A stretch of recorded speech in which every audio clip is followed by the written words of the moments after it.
Salam sejahtera buat kita semua. Selamat hari Minggu. Di penghujung bulan Agustus ini, kita masih beribadah di rumah. Sudah banyak orang yang bertanya-tanya, kapan kebaktian di gereja dibuka kembali? Kami mengerti bahwa di balik pertanyaan ini ada kerinduan mendalam untuk kita bersekutu di gereja. Tetapi kita harus melihat kenyataan bahwa situasi belum memungkinkan untuk kita membuka ibadah. Untuk itu, kita harus mendoakan agar situasi boleh normal kembali. Kini kita siapkan diri untuk beribadah di rumah kita masing-masing. Marilah kita mengambil saat teduh sejenak sebelum kita memulai ibadah. Tenangkan hati dan pikiran kita, biarlah hati kita bersukacita menyambut kehadiran Tuhan dalam ibadah kita di rumah masing-masing.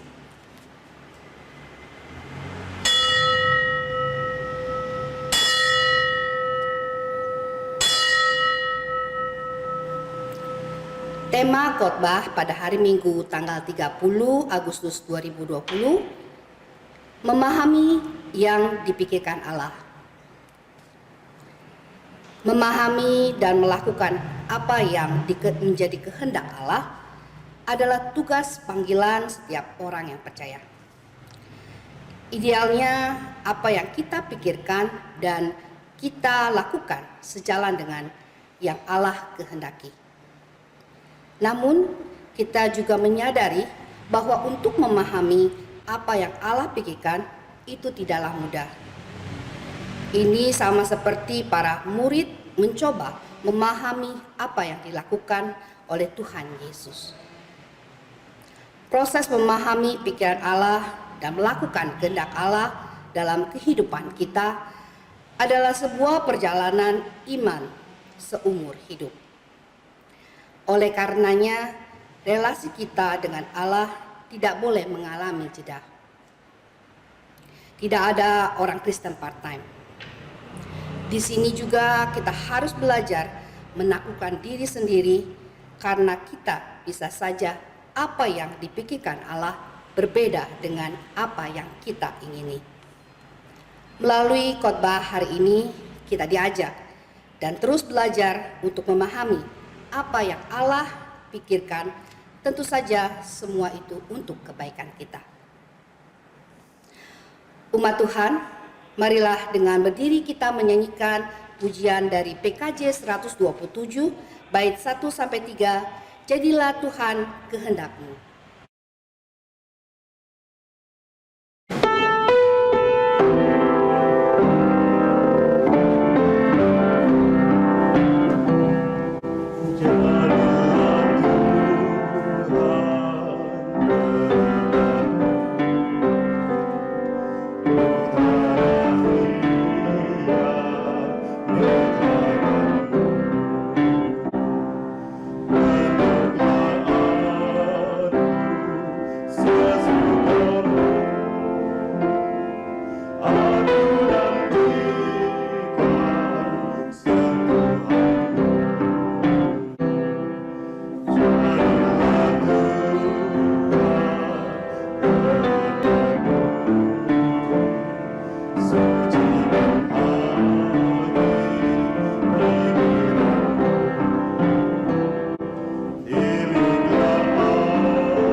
Saudara-saudara, seiring kita berdoa, kiranya kehendak-Mu yang terjadi.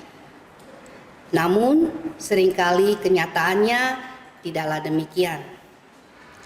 Kita lebih memperjuangkan dan mengerjakan apa yang kita inginkan, maka yang terjadi kehidupan kita sering bertentangan dengan jalan Tuhan.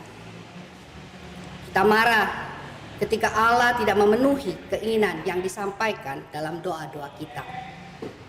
Padahal sejatinya apa yang diberikan dan dipikirkan Allah adalah rancangan yang terbaik, yaitu rancangan damai sejahtera. Saudara-saudara, marilah kita datang kepada Tuhan untuk mengaku dan menyesali segala dosa dan pelanggaran kita, terutama dosa-dosa kita yang tidak mengutamakan pemberlakuan firman dan kehendak-Nya. Saudara-saudara yang diberikan kesempatan untuk mengaku dosa-dosanya secara pribadi, ungkapkanlah pengakuan dosa kita dengan tulus dan jujur, karena di hadapan Tuhan tidak ada yang kita sembunyikan.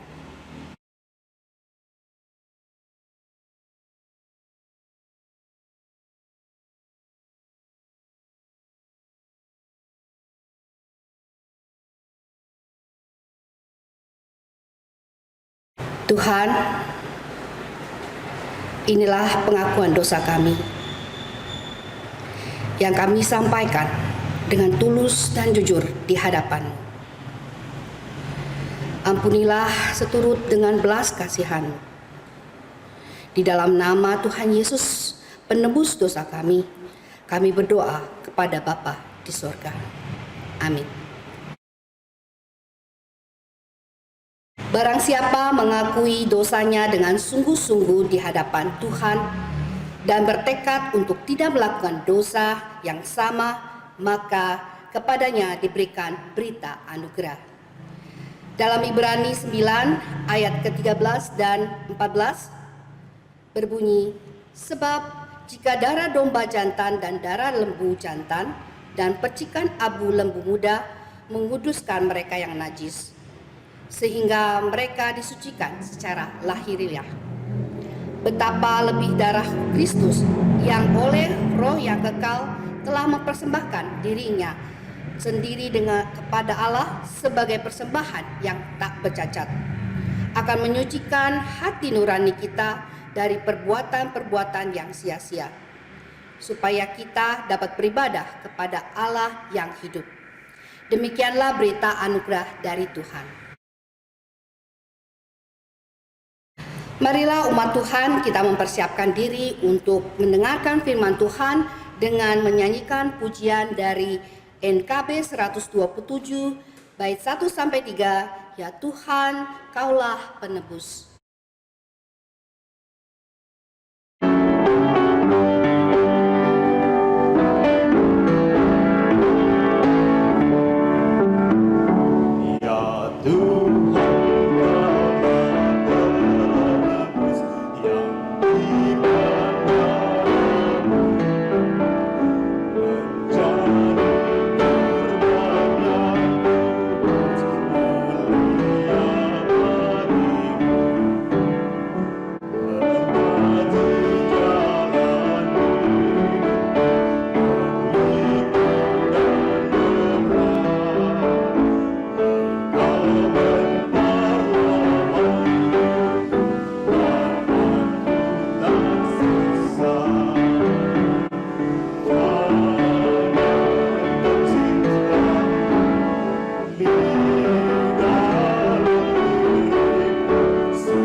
Saudara-saudara, mari kita satukan hati, kita berdoa.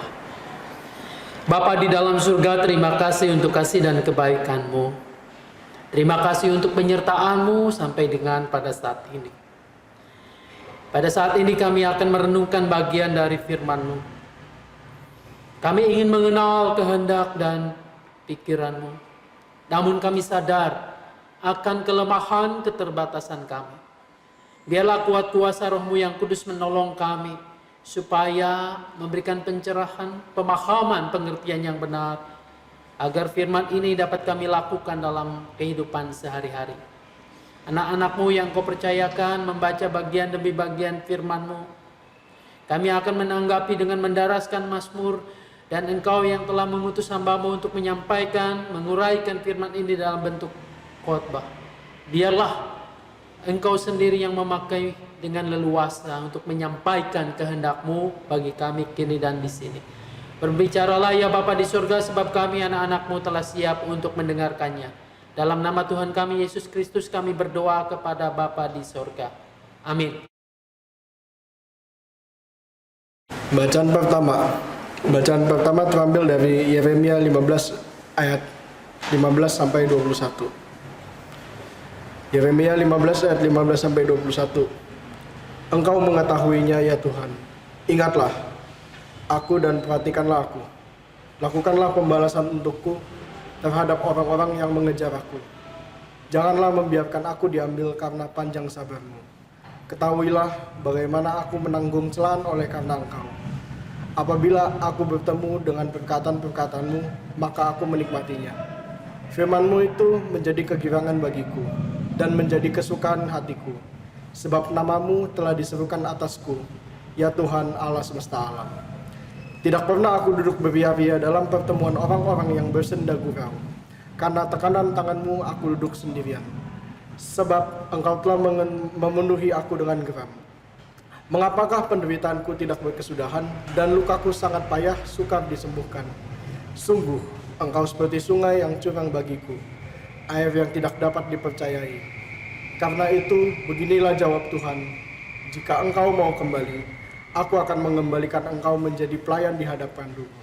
Dan jika Engkau mengucapkan apa yang berharga dan tidak hina, maka Engkau akan menjadi penyambung lidah bagiku. Biarpun mereka akan kembali padamu, namun Engkau tidak perlu kembali kepada mereka. Terhadap bangsa ini, aku akan membuat Engkau sebagai tembok berkubu dari tembaga. Mereka akan memerangi Engkau, tetapi tidak akan mengalahkan Engkau, sebab aku menyertai Engkau untuk menyelamatkan dan melepaskan Engkau. Demikianlah firman Tuhan, aku akan melepaskan Engkau dari tangan orang-orang jahat dan membebaskan Engkau dari genggaman orang-orang lalim. Demikianlah sabda Tuhan.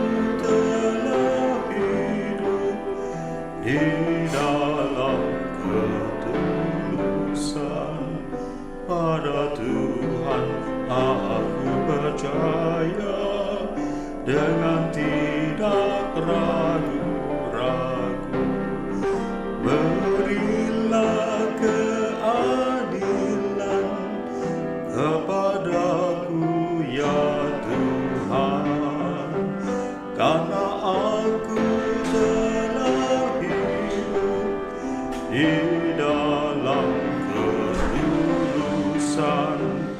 Pada Tuhan aku percaya, dengan tidak ragu-ragu. Pujilah aku ya Tuhan, dan cobalah aku. Selidikilah batinku dan hati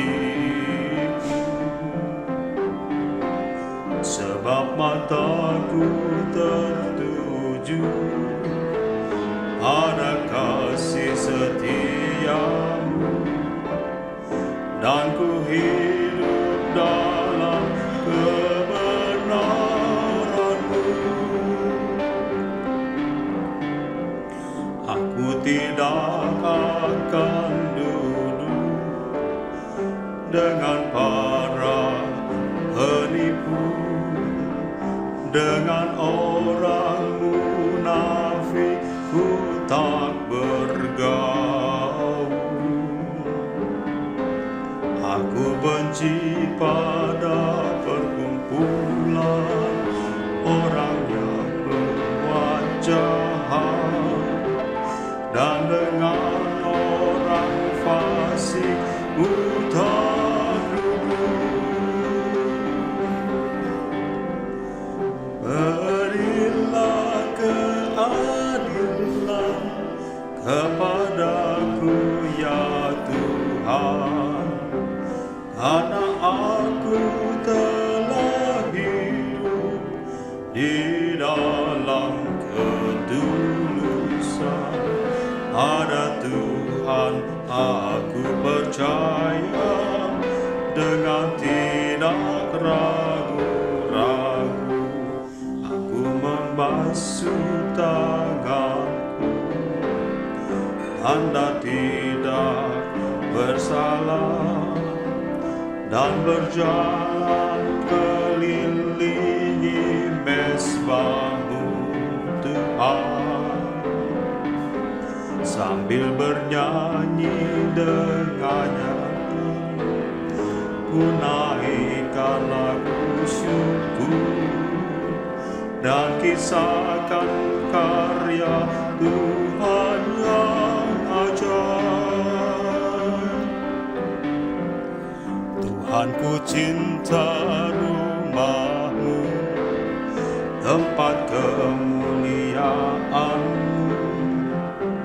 Jangan cabut nyawaku bersama-sama yang berdosa, atau hidupku bersama penumpang darah yang pada tangannya melekat perbuatan yang mesum, dan tangan kanannya menerima suap. Berilah keadilan kepadaku ya Tuhan, karena aku telah hidup di dalam ketulusan. Pada Tuhan aku percaya, dengan tidak ragu-ragu, tetapi ku ini hidup di dalam ketulusan. Bebaskanlah aku dan kasihani aku.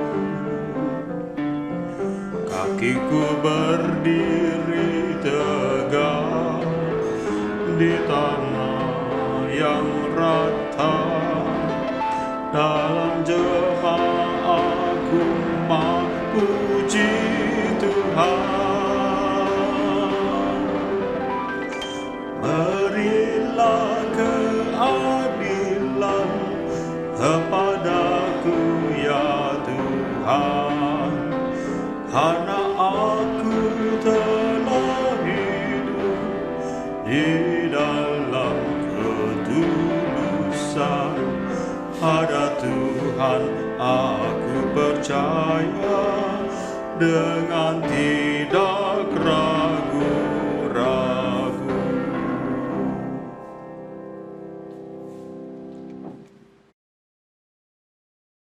Bacaan kedua terambil dari Roma 12 ayat 9 sampai dengan 21. Hendaklah kasih itu jangan pura-pura, jauhilah yang jahat dan lakukanlah yang baik. Hendaklah kamu saling mengasihi sebagai saudara dan saling mendahului dalam memberi hormat. Janganlah hendaknya kerajinanmu kendor. Biarlah rohmu menyala-nyala dan layanilah Tuhan. Bersukacitalah dalam pengharapan, sabarlah dalam kesesakan, dan bertekunlah dalam doa. Bantulah dalam kekurangan orang-orang kudus dan usahakanlah dirimu untuk selalu memberikan tumpangan. Berkatilah siapa yang menganiaya kamu. Berkatilah dan jangan mengutuk. Bersukacitalah dengan orang yang bersukacita, dan menangislah dengan orang yang menangis. Hendaklah kamu sehati sepikir dalam hidupmu bersama. Janganlah kamu memikirkan perkara-perkara yang tinggi, tetapi arahkanlah dirimu kepada perkara-perkara yang sederhana. Janganlah menganggap dirimu pandai. Janganlah membalas kejahatan dengan kejahatan. Lakukanlah apa yang baik bagi semua orang. Sedapat-dapatnya, kalau hal itu bergantung padamu, hiduplah dalam perdamaian dengan semua orang. Saudara-saudaraku yang kekasih, janganlah kamu sendiri menuntut pembalasan, tetapi berilah tempat kepada murka Allah, sebab ada tertulis, pembalasan itu adalah hakku. Akulah yang akan menuntut pembalasan, firman Tuhan. Tetapi jika seterumu lapar, berilah dia makan. Jika ia haus, berilah ia minum. Dengan berbuat demikian, kamu menumpukan bara api di atas kepalanya. Janganlah kamu kalah terhadap kejahatan, tetapi kalahkanlah kejahatan dengan kebaikan. Demikianlah sabda Tuhan.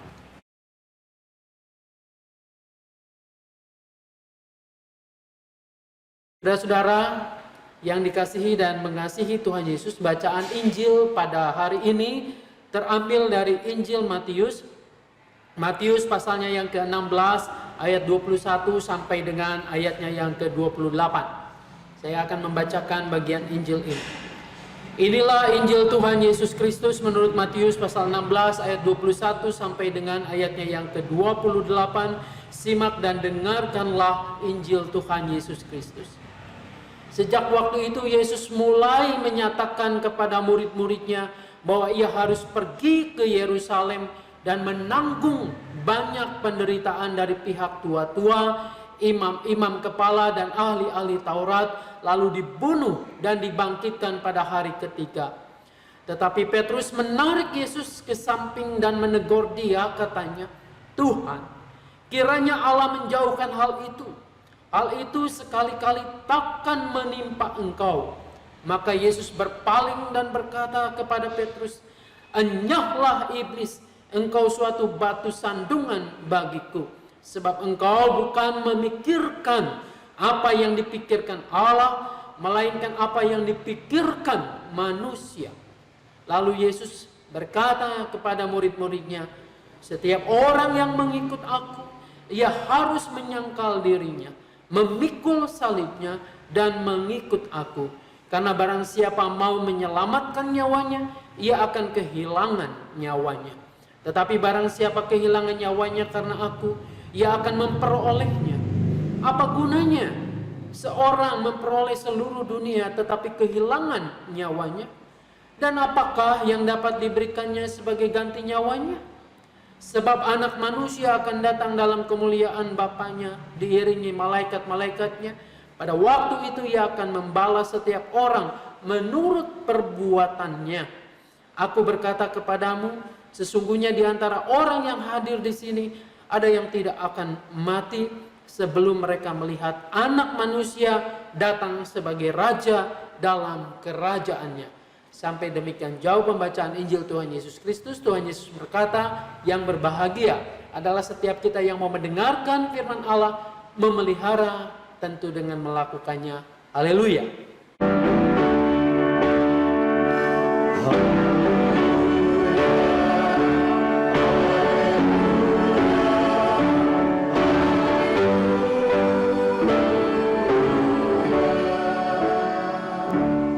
Saudara yang dikasihi dan mengasihi Tuhan Yesus, tema khotbah yang akan bersama-sama kita gumuli beberapa menit ke depan adalah memahami yang dipikirkan Allah.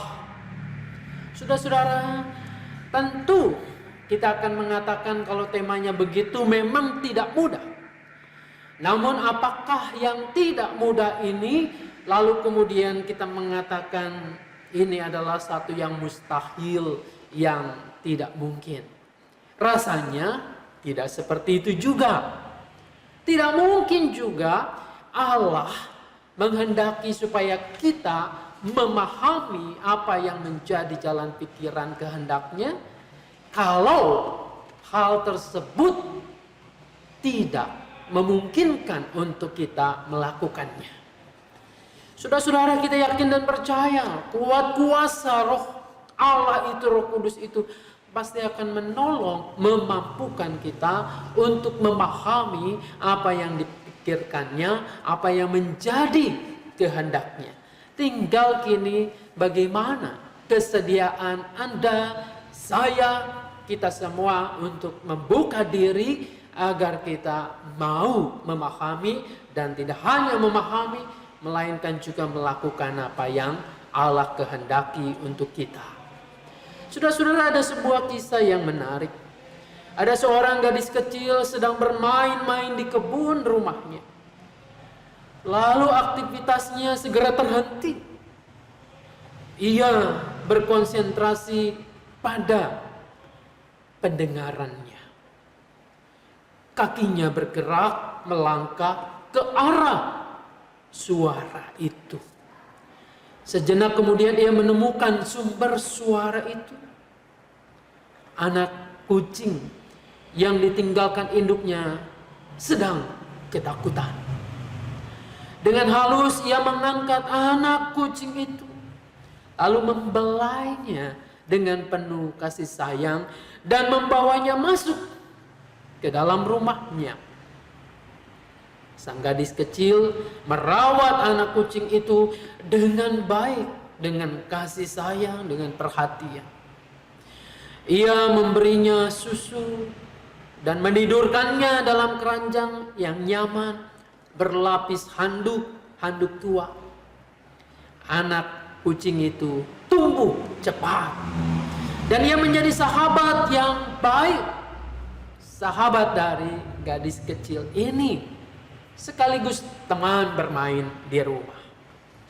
Saudara yang dikasihi dan mengasihi Tuhan, tragis, anak kucing itu mati dalam kecelakaan. Tentu saja membuat si gadis kecil begitu sedih, begitu kehilangan. Ia menangis dan tidak mau makan. Begitu sedihnya hingga tak seorang pun yang dapat menghibur dan menenangkan hatinya. Saudara-saudara, neneknya seorang wanita yang kaya raya. Ia mendengar cucu kesayangannya begitu sedih, kehilangan sahabatnya, kehilangan kucing kesayangannya. Sang nenek segera membelikan seekor kucing Persia. Saudara tahu, kucing Persia tentu begitu indah, cantik dengan bulu yang tebal. Saudara-saudara, tentu sang nenek membeli ini bukan dengan harga yang murah, tetapi harga yang sangat mahal. Ia memberikannya kepada sang cucu kesayangannya. Terima kasih, kata sang gadis itu dengan sopan. Sorot matanya mengarah ke bawah. Ayolah sayang, protes sang nenek. Tommy kucingmu itu hanyalah seekor kucing liar, kucing kampung. Ia lagi pula sudah mati. Tidak ada gunanya terus-menerus meratap dan engkau larut dalam kesedihan. Sekarang nenek telah menggantinya dengan kucing Persia yang bagus dan mahal ini. Ayolah, tunjukkanlah perasaan gembira pada binatang peliharaanmu yang baru ini. Sambil menahan kesedihan dan menangis, gadis kecil itu menjawab, tapi Nek, Nenek tidak mengerti. Bukan bentuk luar kucing itu yang penting, bukan harganya mahal atau murah, bukan liar atau bukan peliharaan, tapi apa yang ada dalam kucing itu yang paling penting. Saudara-saudara, alih-alih menghibur dengan memberikan kucing Persia yang begitu bagus dan mahal, gadis kecil itu malah semakin sedih. Ia teringat akan kasih sayang dan persahabatan yang begitu erat. Si nenek tidak mengerti apa yang ada dalam benak cucunya, apa yang dipikirkan oleh sang cucu ini. Saudara-saudara, kita pun sering tidak mengerti apa yang dibayangkan oleh orang-orang terdekat sekalipun. Kadang suami-suami sering tidak memahami apa yang menjadi harapan dan impian istri mereka. Demikian juga sebaliknya. Sehingga pertengkaran dalam rumah tangga ini sulit dihindari. Demikian juga para orang tua. Sulit untuk mengerti, memahami perilaku anak-anaknya. Apalagi ketika mereka beranjak dewasa. Ini seringkali terjadi konflik. Oleh karena apa yang dipikirkan, dirancangkan oleh orang tua berbeda apa yang dimaui dan dipikirkan oleh anak-anak mereka. Banyak orang tua stres, tapi demikian juga anak-anak stres. Saudara-saudara, tema minggu ini adalah memahami yang dipikirkan Allah. Sekali lagi pertanyaannya, apakah mungkin kita sering tidak mudah memikirkan apa yang dipikirkan oleh orang-orang yang terdekat sekalipun mereka begitu dekat dalam hidup kita, tetapi kita tidak memahami kemauan dan pikirannya, apalagi memikirkan apa yang dipikirkan Allah. Allah yang sulit dijangkau oleh indera kita. Bahkan Allah sendiri yang telah mengingatkan kepada kita. Sebab rancanganku bukanlah rancanganmu, dan jalanmu bukanlah jalanku. Demikianlah firman Tuhan, seperti tingginya langit dari bumi, demikianlah tingginya jalanku dari jalanmu, dan rancanganku dari rancanganmu. Yesaya 55 ayat 8 dan 9. Saudara yang dikasihi dan mengasihi Tuhan, memahami pikiran Tuhan, tidakkah ini merupakan kemustahilan bagi manusia? Atau sebuah kesia-siaan belaka? Mungkin benar kalau sudut pandang kita berangkat dari sudut pandang dunia. Dunia sering menjadi tempat sempit dan sesak untuk pikiran dan rancangan Allah. Sebaliknya dunia malah menjadi sangat lebar bagi perkembangan pemikiran liar iblis. Kalau demikian, bagaimana cara kita memahami sudut pandang atau pikiran Allah? Saudara-saudara, dari sudut pandang Allah, manusia dapat memahami dan memikirkan apa yang dipikirkan Allah, oleh karena sejak awal manusia diciptakan menurut gambar dan rupanya. Kejadian 1 ayat 21. Manusia menjadi makhluk yang hidup, dan karena Allah lah yang mengembuskan napas kehidupan itu kepada manusia. Sebelum dosa berkuasa dalam kehidupan manusia, hubungan manusia dengan Allah begitu dekat. Taman Eden adalah tempat di mana manusia dengan Allah dapat saling memahami, mengerti. Namun ketika kuasa jahat, kuasa dosa menggoda manusia, lalu manusia terbujuk dalam godaan iblis itu, akhirnya manusia terasing dari Allah. Hubungan itu menjadi rusak. Manusia tidak lagi mudah memahami kehendaknya. Manusia mengalami kesulitan untuk mengerti jalan pikiran Allah. Bahkan manusia dalam hal ini, Adam dan Hawa, pada akhirnya tidak saling mengerti. Yang ada adalah saling menyalahkan satu dengan yang lain.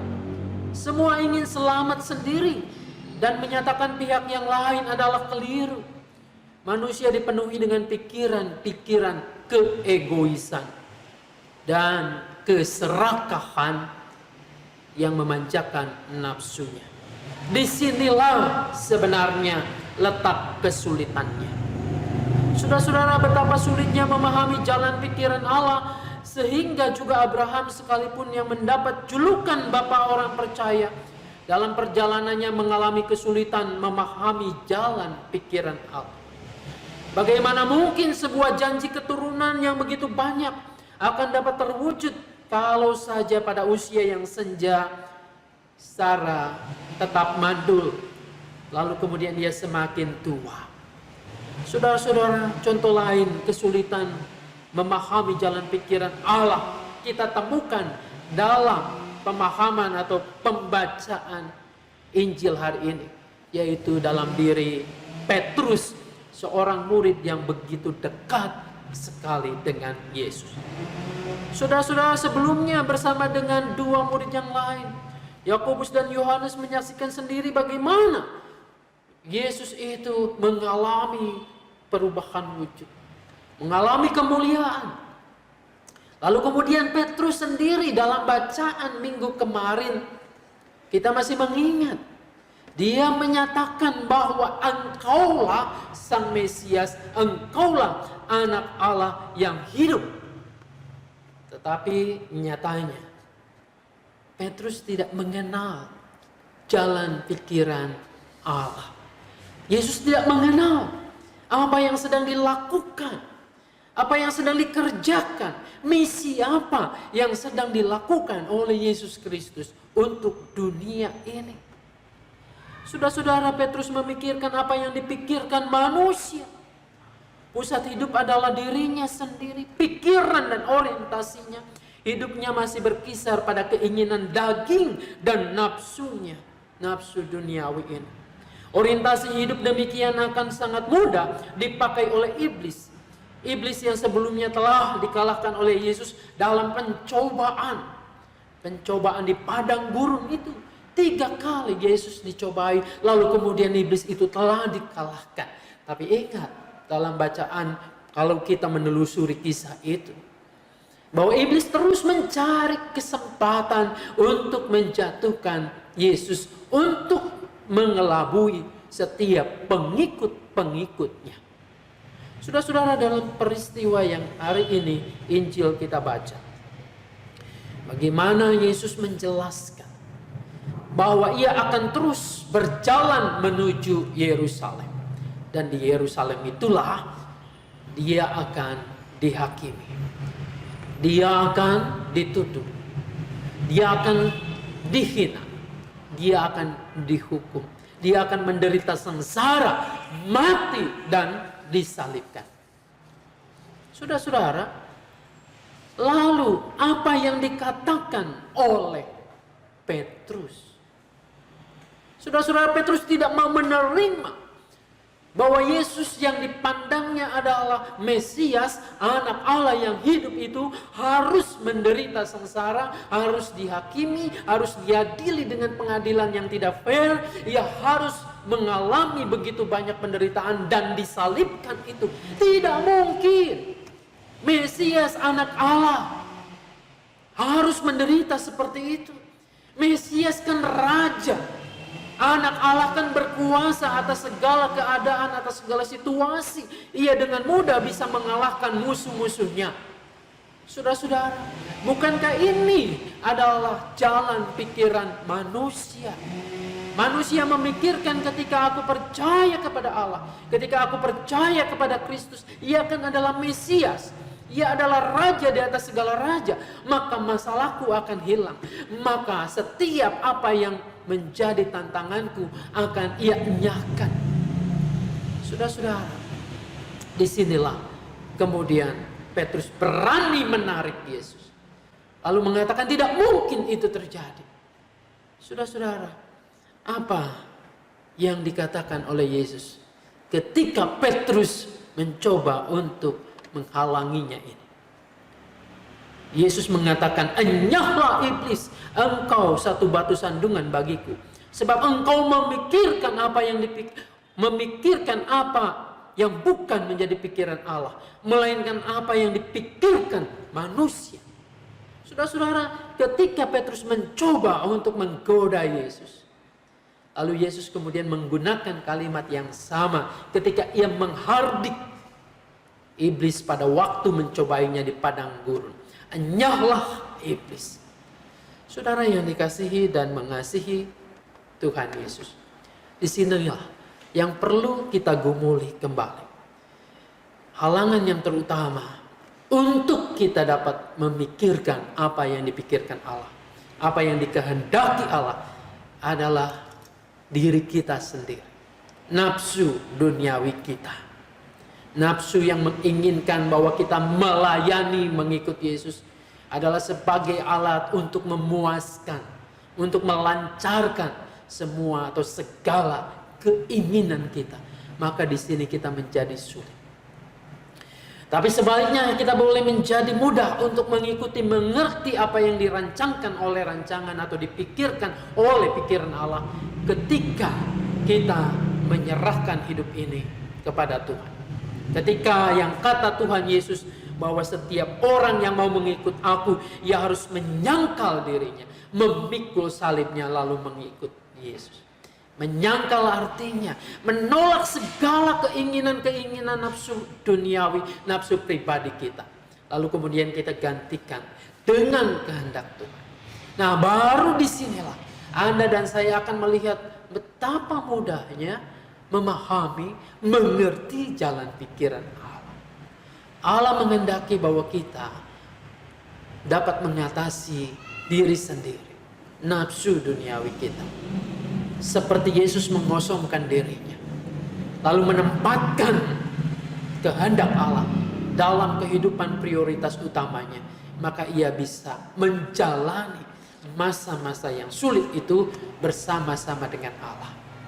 Jadi lakukanlah seperti apa yang Yesus lakukan. Fokuslah pada suara dan kehendak Allah. Maka di situ Anda dan saya akan menemukan kemudahan dalam memahami jalan pikiran Allah. Tuhan Yesus memberkati kita. Amin.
Umat Tuhan bersama dengan umat Allah di masa lalu, masa kini, dan masa depan dengan mengingat janji baptis kita dengan mengikrarkan pengakuan iman rasuli. Aku percaya kepada Allah Bapa yang Maha Kuasa, Khalik langit dan bumi, dan kepada Yesus Kristus, anaknya yang tunggal Tuhan kita, yang dikandung daripada Roh Kudus, lahir dari anak darah Maria, yang menderita sengsara di bawah pemerintahan Pontius Pilatus, disalibkan, mati dan dikuburkan, turun dalam kerajaan maut. Pada hari yang ketiga, bangkit pula di antara orang mati, naik ke surga, duduk sebelah kanan Allah, Bapa yang Maha Kuasa, dan dari sana ia akan datang untuk menghakimi orang yang hidup dan yang mati. Aku percaya pada Roh Kudus, gereja yang kudus dan am, persekutuan orang kudus, pengampunan dosa, kebangkitan orang mati, dan hidup yang kekal. Amin. Bapa di surga, terima kasih. Kalau kami yakin dan percaya Engkau menyatakan kehendak-Mu bagi orang-orang kecil, orang-orang sederhana, kepada kami pun pasti Engkau menyatakannya. Roh-Mu yang kudus memeteraikannya. Mampukanlah supaya kami dapat membuka diri untuk fokus pada apa yang Kau pikirkan, menerima Engkau sebagai segala yang terbaik dalam setiap langkah kehidupan kami. Kami tetap mendoakan untuk setiap pergumulan-pergumulan kehidupan kami, dunia ini, bangsa dan negara kami, gereja-gereja-Mu, dan bahkan kami semua yang ada di rumah kami masing-masing hari ini. Tuhan tolong kami dalam setiap mengatasi persoalan kehidupan ini, supaya dengan kekuatan yang Kau berikan bagi kami semua, maka kami dapat menjalani hidup ini dengan baik, dengan semestinya. Tuntun kami ya Bapa dalam kurun dunia yang penuh dengan pencobaan ini. Inilah doa-doa kami yang kami panjatkan di dalam nama Tuhan kami Yesus Kristus yang mengajar kami berdoa.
Marilah kita menyiapkan persembahan kita, di mana firman Tuhan dalam Roma 12 ayat 1 mengatakan, "Karena itu, saudara-saudara, demi kemurahan Allah, aku menasihatkan kamu, supaya kamu mempersembahkan tubuhmu sebagai persembahan yang hidup, yang kudus, dan yang berkenan kepada Allah. Itu adalah ibadahmu yang sejati." Dengan landasan firman Tuhan ini, marilah kita memberikan persembahan sebagai komitmen kita untuk pekerjaan Allah melalui gerejanya, sambil terus berdoa agar kita juga menjadi persembahan bagi kemuliaan namanya.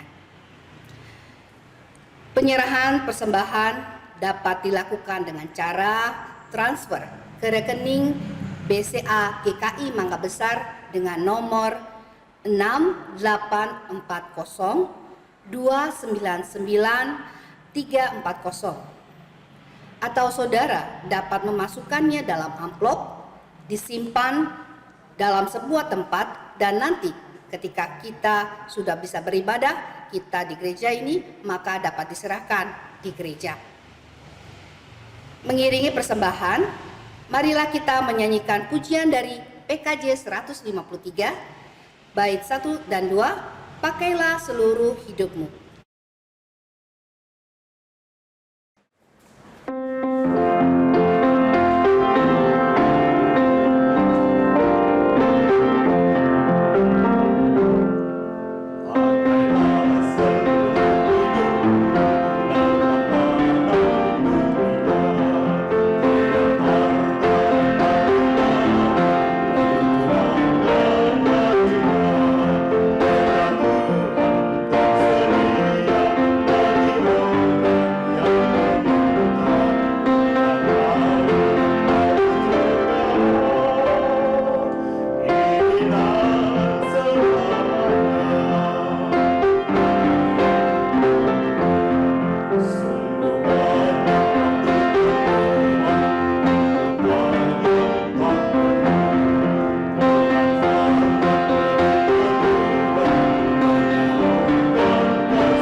di sorga, uang yang kami persembahkan adalah berasal daripadamu.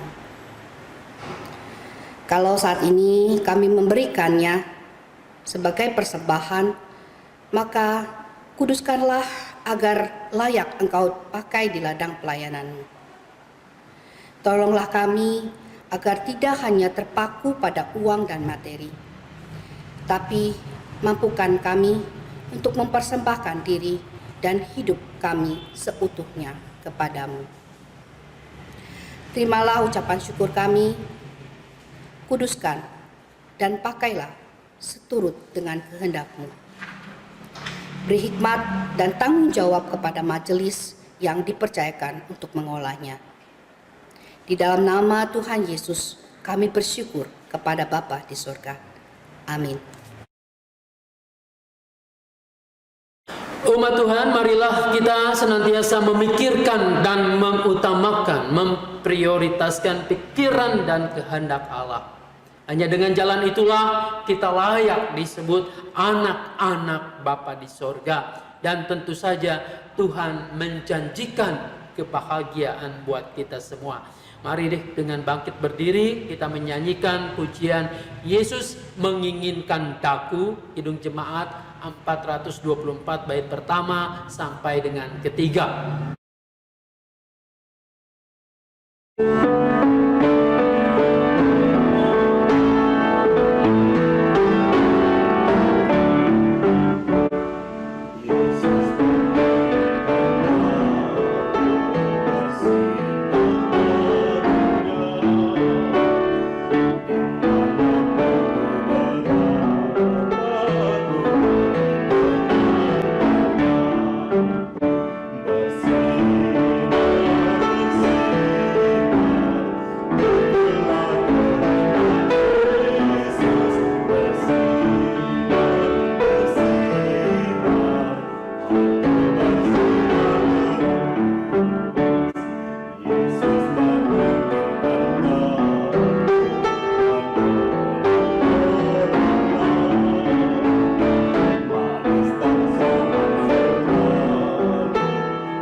Kembalilah ke dalam tugas dan tanggung jawab saudara. Jadilah saksi di sana untuk melakukan firman dan kehendak-Nya, dan terimalah berkat Tuhan. Tuhan memberkati engkau dan melindungi engkau. Tuhan menyinari engkau dengan wajah-Nya dan memberi engkau kasih karunia. Tuhan menghadapkan wajah-Nya kepadamu dan memberi engkau damai sejahtera.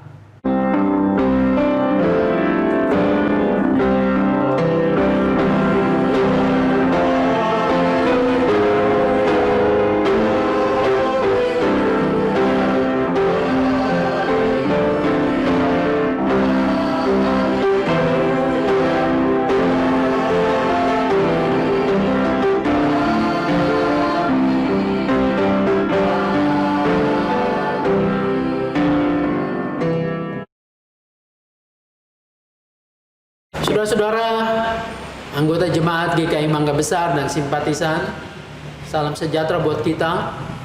Pada saat ini, hari ini masih kita tetap beribadah di rumah kita masing-masing. Tentu kami terus berharap Anda dan saya dalam keadaan sehat. Tuhan memberkati. Lalu kemudian tak henti-hentinya juga kita berdoa agar kita boleh kembali dalam persekutuan di rumah Tuhan, di gereja, beribadah bersama-sama.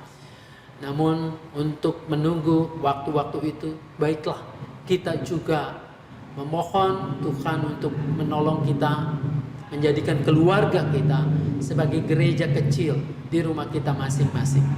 Dalam beberapa minggu-minggu ke depan, kita akan juga mempersiapkan persiapan-persiapan dalam rangka menyambut bulan keluarga.